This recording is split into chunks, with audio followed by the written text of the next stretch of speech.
ये वाला पेनफुल है ना? इधर, नहीं। इधर,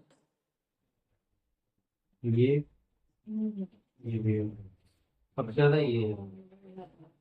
और इसी साइड माइग्रेन आता है आपको? नहीं, इस साइड आता है।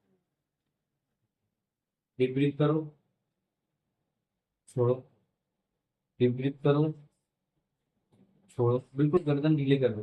डीप ब्रीथ करो, छोड़ो, ओह। रिलैक्स।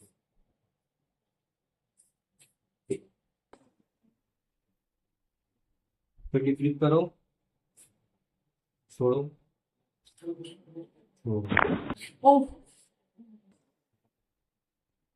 रिलैक्स।